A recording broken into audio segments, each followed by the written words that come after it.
திருப்போரூரில் தனியார் நிறுவனம் சார்பில் மினி பேருந்து சேவையை திருப்போரூர் சட்டமன்ற உறுப்பினர் பாலாஜி, திருப்போரூர் ஒன்றிய சேர்மன் இதயவர்மன் ஆகியோர் கொடியசைத்து துவக்கி வைத்தனர்.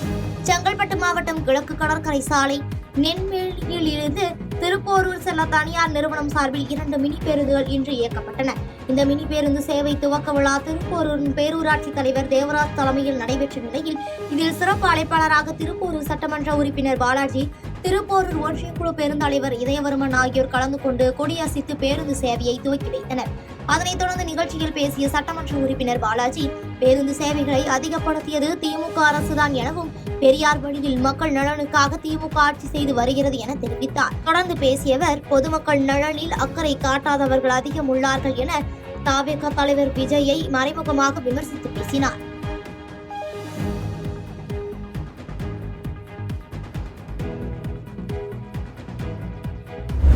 கோவில்பட்டியில் குடும்ப பிரச்சனை காரணமாக பணியிடை நீக்கம் செய்யப்பட்ட காவலர் தூக்கிட்டு தற்கொலை செய்து கொண்டது தொடர்பாக போலீசார் விசாரணை நடத்தி வருகின்றனர். தூத்துக்குடி மாவட்டம் கோவில்பட்டியில் லட்சுமிவின் மேளகாலனி பகுதியைச் சேர்ந்தவர் விக்னேஷ். இவர் சென்னை வளசரவாக்கத்தில் காவலராக பணியாற்றி வந்த நிலையில் அவருடைய மனைவி மகாலட்சுமிக்கும் இவருக்கும் குடும்ப பிரச்சனை இருந்து வந்துள்ளது. மேலும் இருவரும் பிரிந்து வாழ்ந்து வந்த நிலையில் சில மாதங்களுக்கு முன்பு கணவன் மனைவிக்கு இடையே ஏற்பட்ட பிரச்சனை காரணமாக அவரது மனைவி சிவகாசி காவல் நிலையத்தில் அளித்த புகாரில் போலீசார் வழக்கு பதிவு செய்து விக்னேஷை கைது செய்தனர். மேலும் பணியிடை நீக்கமும் செய்யப்பட்ட நிலையில் ஜாமீனில் வெளியே வந்த விக்னேஷ் மனமுடைந்து காணப்பட்டதாக கூறப்படுகிறது. இந்நிலையில் சென்னையில் இருந்து கோவில்பட்டிக்கு வந்த விக்னேஷ் வீட்டில் தூக்கிட்டு தற்கொலை செய்து கொண்டுள்ளார். இதனையடுத்து இதுகுறித்து தகவல் அறிந்து வந்த கோவில்பட்டி மேற்கு காவல் நிலைய போலீசார் உடலை கைப்பற்றி உடற்கூறு ஆய்விற்காக கோவில்பட்டி அரசு மருத்துவமனைக்கு அனுப்பி வைத்தனர். மேலும் இதுகுறித்து வழக்கு பதிவு செய்து விசாரணை நடத்தி வருகின்றனர்.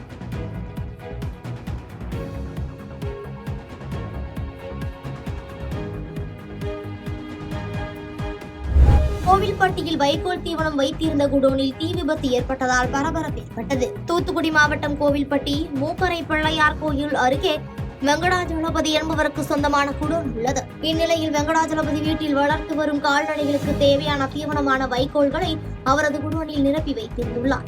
இந்நிலையில் குடோனுக்கு முன்புறம் உள்ள கடையில் மர்ம நபர் யாரோ சிகரெட் பற்ற வைத்து அதனை தரையில் வீசி சென்ற நிலையில் தீ புள்ளில் பரவி குடோனில் உள்ளிருந்த வைக்கோலில் பற்றி எரிய தொடங்கியது. இதனையடுத்து குடோனில் புகை வருவதை அறிந்த முன்புறம் உள்ள கடைக்காரர்கள் தீயணைப்பு நிலையத்திற்கு தகவல் அளித்துள்ளனர்.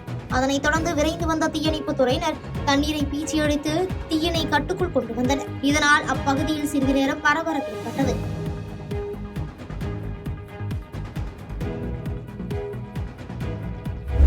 மதுரை காந்தி அருங்காட்சியகத்தில் உள்ள காந்தி சிலைக்கு காவி துண்டு அணிவிக்கப்பட்ட சம்பவம் சர்ச்சையை ஏற்படுத்தியுள்ளது. காந்தி ஜெயந்தியையொட்டி மதுரை காந்தி அருங்காட்சியகத்தில் உள்ள காந்தி சிலைக்கு பல்வேறு அரசியல் கட்சிகளை சேர்ந்த முக்கிய பிரமுகர்கள் மாலை அணிவித்து மரியாதை செலுத்தினர். தொடர்ந்து பாஜக சார்பில் தமிழக பாஜக மேல் பொறுப்பாளர் அரவிந்த் மேனன் மற்றும் மாவட்ட தலைவர் மாரி சக்கரவர்த்தி உள்ளிட்டோர் காந்தி சிலைக்கு மாலை அணிவித்து மரியாதை செலுத்தினர். அப்போது கட்சியினர் காந்தி சிலையின் மேல் காவி துண்டு அணிவித்த சம்பவம் பெரும் சலசலப்பை ஏற்படுத்தியுள்ளது.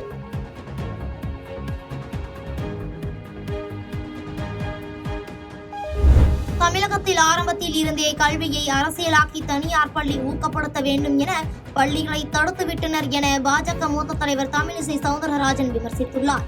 பிரதமர் மோடியின் பிறந்தநாளை முன்னிட்டு மினி மாரத்தான் போட்டி பாஜக சார்பில் நடைபெற்ற நிலையில் வெற்றி பெற்றவர்களுக்கு பரிசுகள் வழங்கும் நிகழ்ச்சி நடைபெற்றது.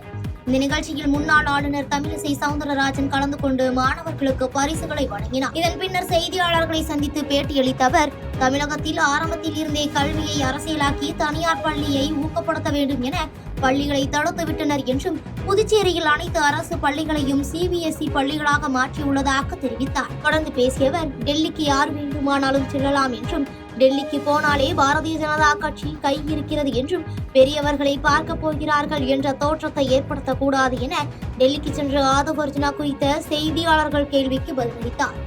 கிராமத்து குழந்தைகளுக்கு சரியான கல்வியை, உயர்கல்வியை செலவில்லாமல் கொடுப்பது. ஆனா அந்த நவோதயா பள்ளிகளை தமிழ்நாட்டில் தடுத்துட்டாங்க. பல மாநிலங்களில் நீங்க பாத்தீங்கன்னா ஒரு கணக்கெடுப்பு என்ன சொல்கிறது என்றால், நீட்ல அதிகமாக மதிப்பெண்கள் வாங்குவது அந்த சாமானிய குழந்தைகள் படிக்கின்ற நவோதயா பள்ளிகளிலிருந்து அதிகமான பிள்ளைகள் தேர்வாகி இருக்கிறார்கள் என்று. தமிழகத்துல ஆரம்பத்திலிருந்தே கல்வியை ஒரு அரசியலாக்கி அது தனியார் பள்ளிகளுக்கு ஊக்கம் கொடுக்க வேண்டும் என்பதற்காக இதை போல மிக மிக குறைந்த செலவில் சாமானிய மக்கள் பலன் பெறும் அளவிற்கு வருகின்ற பள்ளிகளை எல்லாம் தடுத்து விட்டார்கள். மனைவியுடன் தகாத உறவில் இருந்த ஆண் நண்பரை கத்தியால் குத்திவிட்டு தப்பி சென்ற கணவரை போலீசார் தேடி வரும் நிலையில் மருத்துவமனையில் அனுமதிக்கப்பட்டிருந்த ஆண் நண்பர் சிகிச்சை பலனின்றி உயிரிழந்தார். கர்நாடக மாநிலம் பெங்களூருவில் மிக்சர் கம்பெனி வைத்து நடத்தி வரும் திருநெல்வேலியை சேர்ந்த அல்போன்ஸ் என்பவரிடத்தில் மிக்சர் மாஸ்டராக அண்ணன் தம்பியான பவன்குமார் மற்றும் சந்தோஷ்குமார் ஆகிய இருவரும் வேலை செய்து வந்துள்ளனர். இந்நிலையில் பவன்குமாருக்கும் அல்போன்ஸின் மனைவி சத்யா என்பவருக்கும் இடையே தகாத உறவு ஏற்பட்டுள்ளது. இதுகுறித்து அல்போன்ஸுக்கு தெரிய வந்ததால் 4 மாதங்களுக்கு முன்பு அண்ணன் தம்பி இருவரும் வேலையை விட்டு நின்ற நிலையில் பவன்குமார் திருப்பத்தூர் மாவட்டம் மரிமாணிக்குப்பம் தோட்டிக்குட்டை என்ற கிராமத்தில் தனது பாட்டி வீட்டில் தங்கி வசித்து வந்துள்ளார். இதனிடையே பவன்குமார் சத்யாவுடனான பழக்கத்தை விடாததால் கோபமடைந்த அல்போன்ஸ் தனது நண்பர்களுடன் இணைந்து சந்தோஷ்குமாரை தாக்கி பவன்குமார் இருக்கும் இடத்தை தெரிந்து கொண்டு பவன்குமாரை அவரது பாட்டி வீட்டில் வைத்து கத்தியால் குத்திவிட்டு தப்பி சென்றுள்ளார்.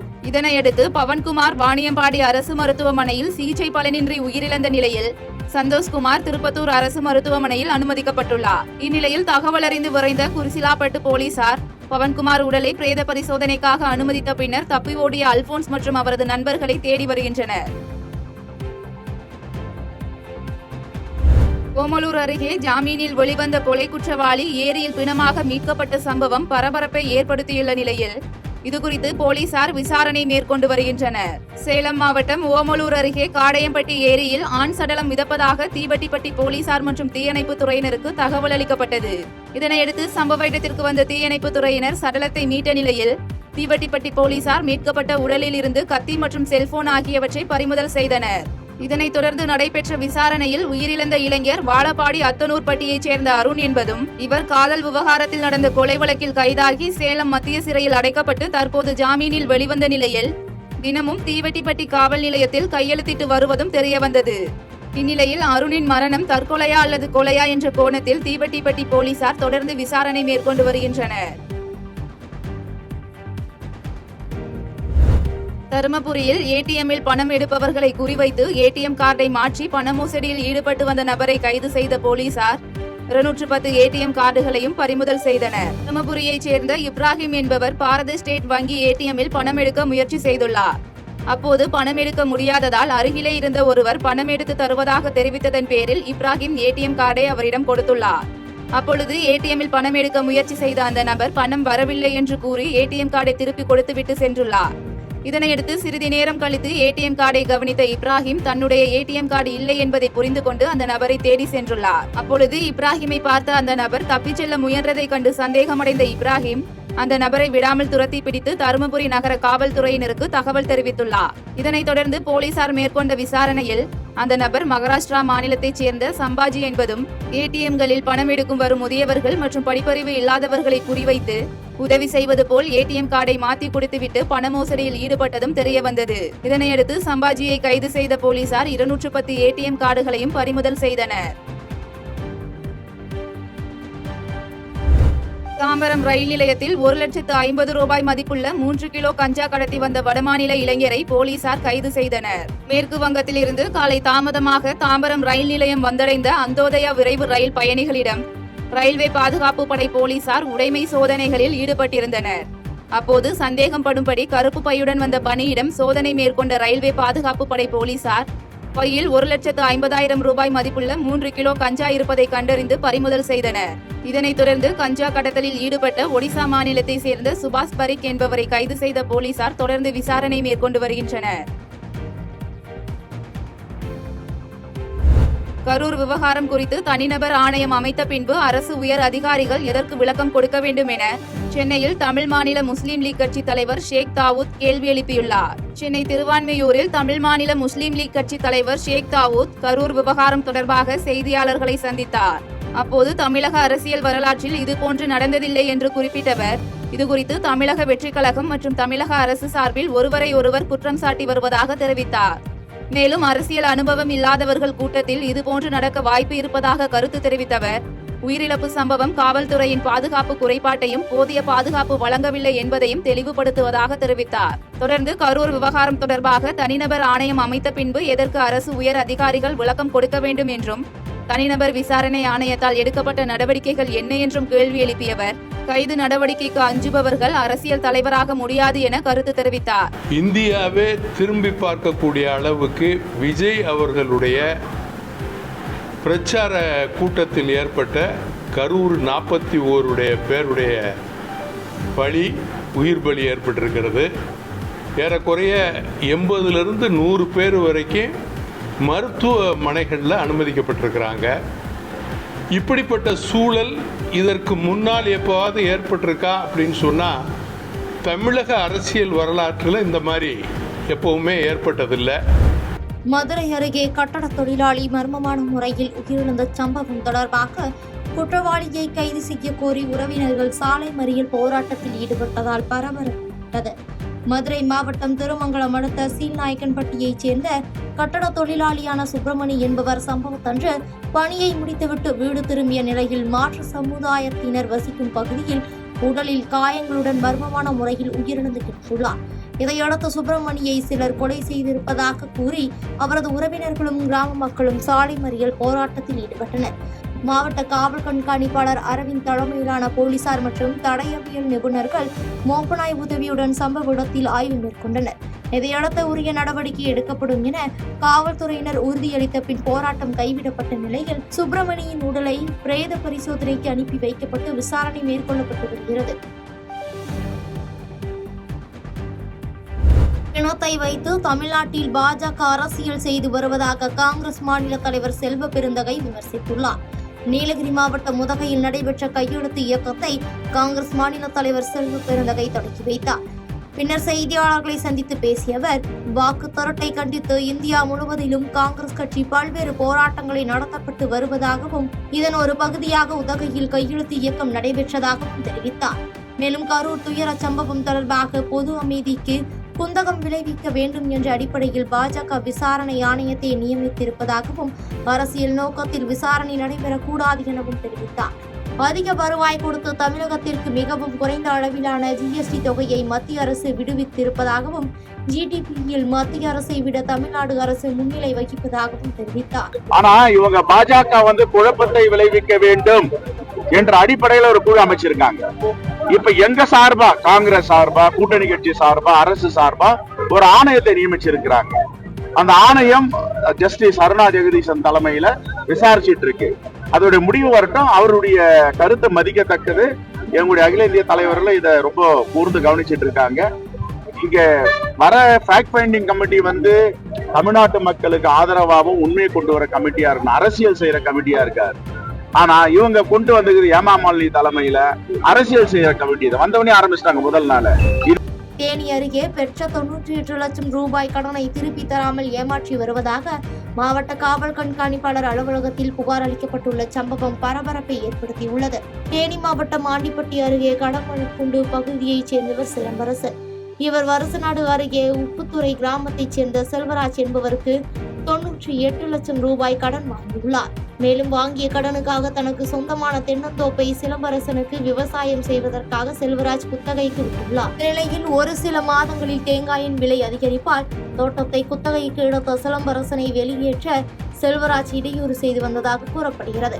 இதையடுத்து சிலம்பரசன் கடனாக கொடுத்த பணத்தை திருப்பி கேட்டபோது செல்வராஜ் தர மறுத்ததால் அவர் மீது கடமழை குண்டு காவல் நிலையத்தில் சிலம்பரசன் புகார் அளித்துள்ளார். ஆனால் இந்த புகார் குறித்து உரிய நடவடிக்கை எடுக்காமல் ஒருதலைபட்சமாக செல்வராஜுக்கு ஆதரவாக காவல்துறை செயல்பட்டதாக கூறப்படுகிறது.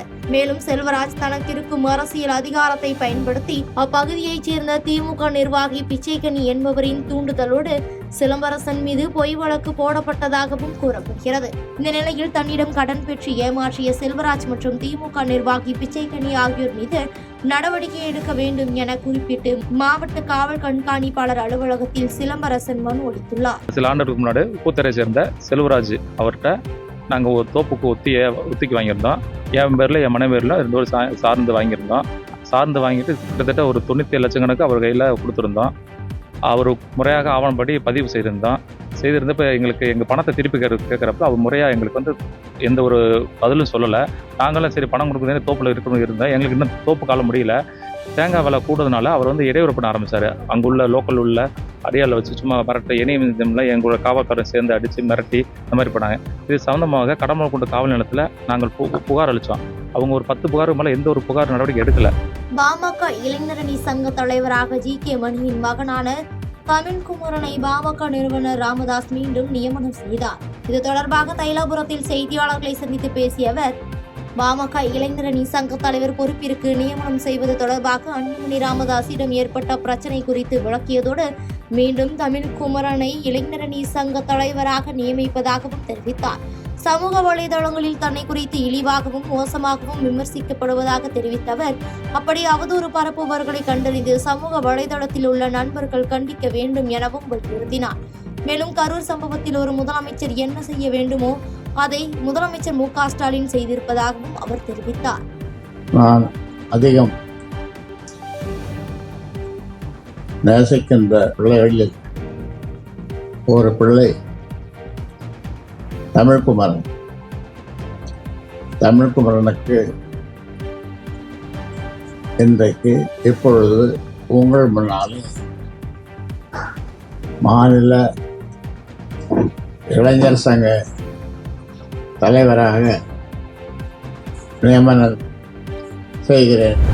கரூர் சம்பவத்தில் கொஞ்சம் கூட கவலை இல்லாமல் அரசியல் ஆதாயத்திற்காக ஆட்சியாளர்கள் மீது விஜய் பழி போட முயற்சிப்பதாக விசிக தலைவர் திருமாவளவன் குற்றம் சாட்டியுள்ளார். திருச்சி விமான நிலையத்தில் செய்தியாளர்களை சந்தித்து பேசிய அவர், தாவேக தலைவர் விஜய் ஆபத்தான அரசியலை கையில் எடுத்திருக்கிறாரா அல்லது ஆபத்தானவர்களிடம் சிக்கியிருக்கிறாரா என்ற சந்தேகம் இருப்பதாகவும் அச்சந்தேகம் கவலையளிப்பதாகவும் தெரிவித்தார். கரூர் துயர சம்பவம் தொடர்பாக விஜய் மீது காவல்துறையினர் ஏன் வழக்கு பதிவு செய்யவில்லை என கேள்வி எழுப்பிய அவர், விஜய் மற்றும் மாதவ் அர்ஜுனா மீது வழக்கு பதிவு செய்ய தமிழ்நாடு அரசும் காவல்துறை அச்சப்படுகிறதா எனவும் விமர்சனத்தை முன்வைத்தார். மேலும் தனது கொள்கை எதிரி பாஜக என விஜய் கூறி வந்த நிலையில் கரூர் சம்பவம் தொடர்பாக அவரை பாதுகாக்க பாஜக முன்வரும் சம்பவமே விஜயின் சாயம் வெளுத்து போய்விட்டது என்பதை காட்டுவதாகவும் விமர்சித்தார். RSS அமைப்பின் பின்னணியில் இயங்கக்கூடிய விஜயின் அரசியல் தமிழ்நாட்டில் எடுபடாது எனவும் விஜய் சுயமாக சிந்தித்து செயல்பட்டால் இதுபோன்ற தவறுகள் நிகழாது என நினைப்பதாகவும் அவர் கூறினார். இந்த தேர்தலில் விஜய் அவர்களை கூட்டணிக்கு இழுக்க வேண்டும் என்பது அதிமுகவின் நோக்கமும் இல்லை, பாஜகவின் நோக்கமும் இல்லை. அவரை வைத்து திமுக தலைமையிலான கூட்டணியை பலவீனப்படுத்த வேண்டும். இந்த கூட்டணி ஆட்சிக்கு வந்து விடாமல் தடுக்க வேண்டும். சிறுபான்மை சமூகத்தினரின் பெரும்பான்மையான வாக்குகளை சிதறடிக்க வேண்டும். இதுதான் அவருடைய ஒரே அரசியல் செயல் திட்டம்.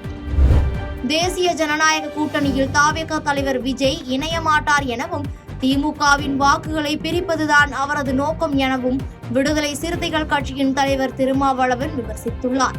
மறைந்த முன்னாள் முதலமைச்சர் காமராஜரின் நினைவு தினத்தையொட்டி திருச்சி சத்திரம் பேருந்து நிலையத்தில் உள்ள அவரது முழு உருவ சிலைக்கு விடுதலை சிறுத்தைகள் கட்சியின் தலைவர் திருமாவளவன் மாலை அணிவித்து மரியாதை செலுத்தினார். பின்னர் செய்தியாளர்களிடம் பேசிய அவர், மகாத்மா காந்தி மற்றும் காமராஜரின் வழியில் பூரண மதுவிலக்கை நாடு முழுவதும் அமல்படுத்த வேண்டும் என்றும் கரூர் மாவட்டத்தில் 41 பேர் உயிரிழப்புக்கு மது அருந்தியவர்களும் காரணம்தான் எனவும் அவர் குற்றம் சாட்டினார்.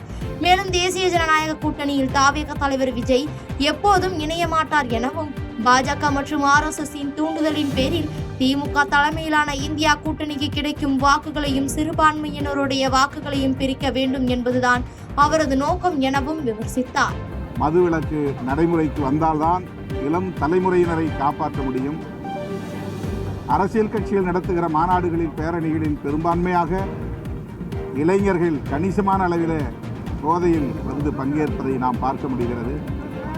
கரூரிலே நடந்த பெரும் துயரத்தில் 41 பேர் பலியானார்கள்.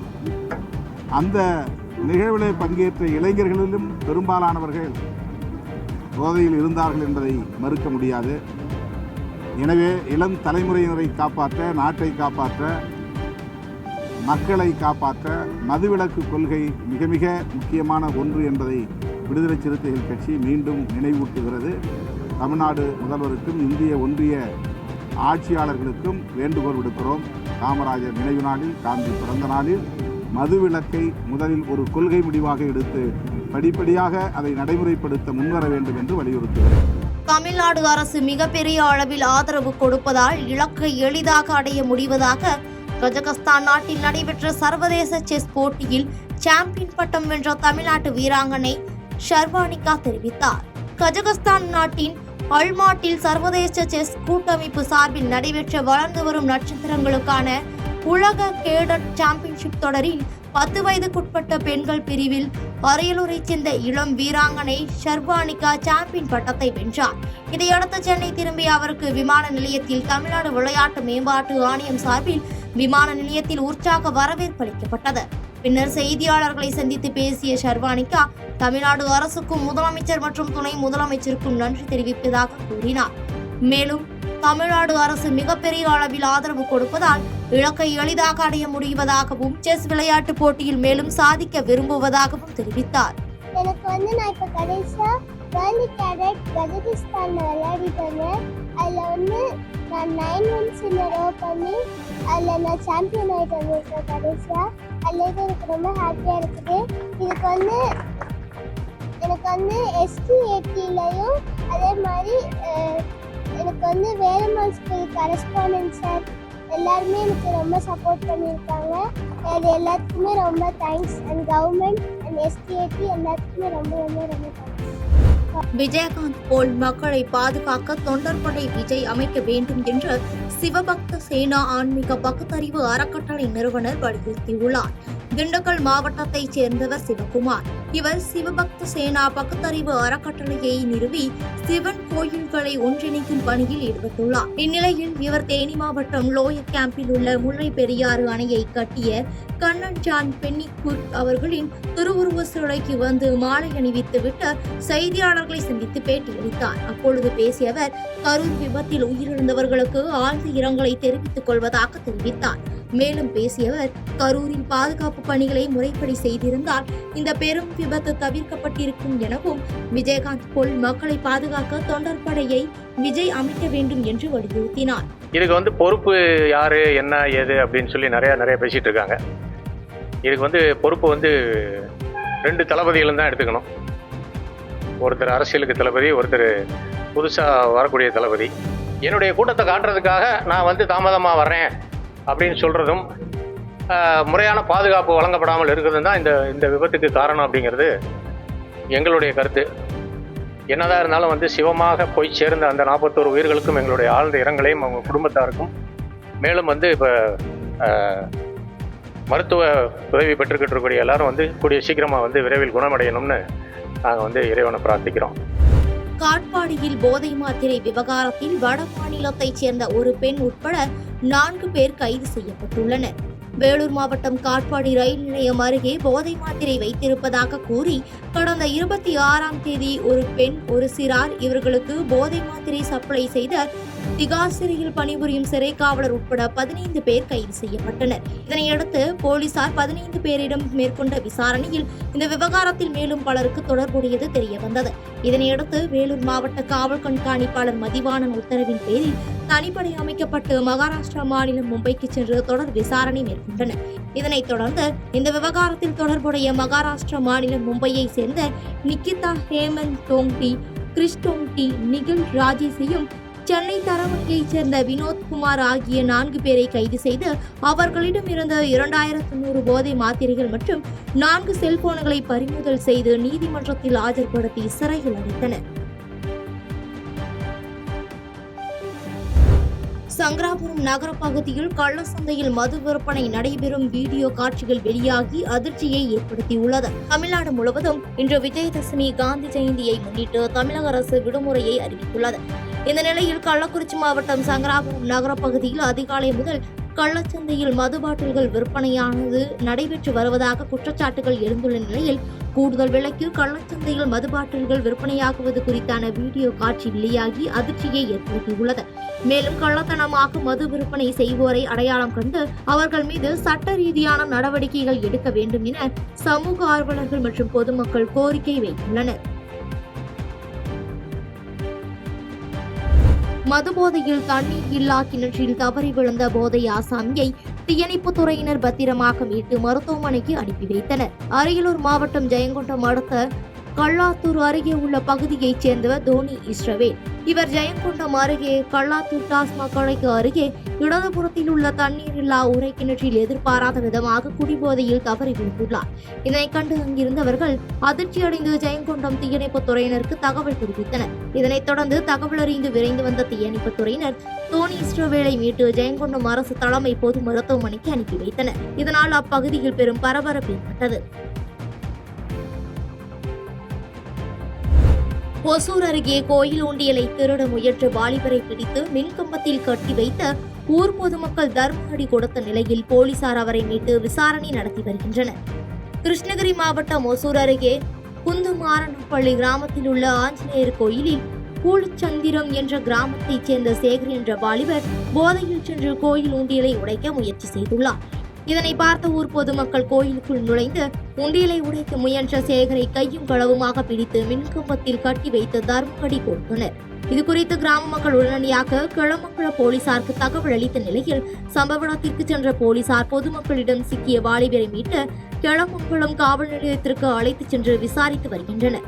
இச்சம்பவம் அப்பகுதியில் பெரும் பரபரப்பை ஏற்படுத்தியுள்ளது.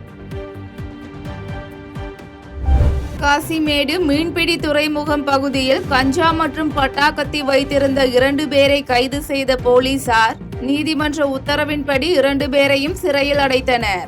சென்னை காசிமேடு மீன்பிடி துறைமுகம் காவல் நிலைய ஆய்வாளருக்கு கிடைத்த ரகசிய தகவலின் அடிப்படையில் போலீசார் மீன்பிடி துறைமுகம் மற்றும் கண்டெய்னர் லாரி சர்வீஸ் ரோடு ஆகிய பகுதிகளில் கண்காணிப்பு பணியில் ஈடுபட்டிருந்தனர்.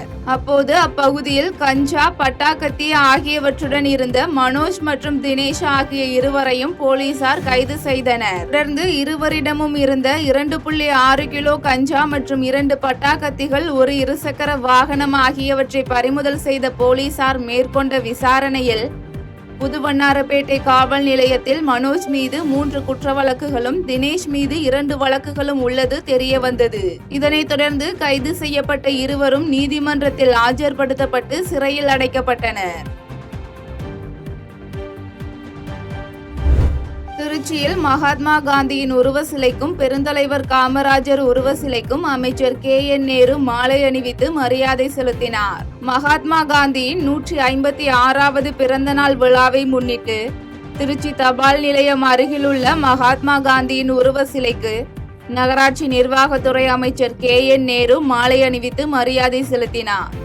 இதனைத் தொடர்ந்து காமராஜரின் 47வது நினைவு நாளை முன்னிட்டு திருச்சி மத்திய பேருந்து நிலையம் அருகில் உள்ள காமராஜரின் உருவ சிலைக்கு அமைச்சர் KN நேரு மாலை அணிவித்து மரியாதை செலுத்தினார்.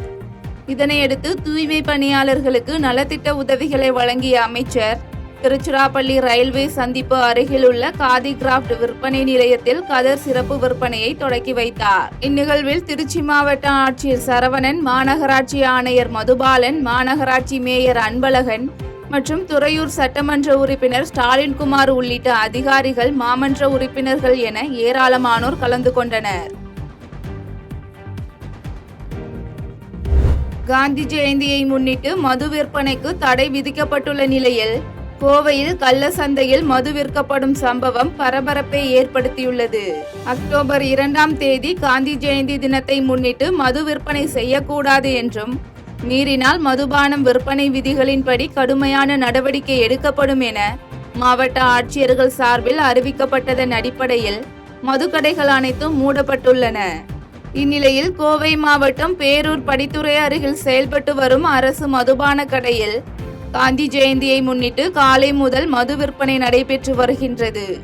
மேலும் காந்தி ஜெயந்தியை முன்னிட்டு மதுபானம் மற்றும் இறைச்சி விற்பனைக்கு தடை விதிக்கப்பட்டுள்ள நிலையில் அறிவிப்புகளை மீறி மது விற்பனை செய்யப்பட்டு வருகிறது என்பது குறிப்பிடத்தக்கது.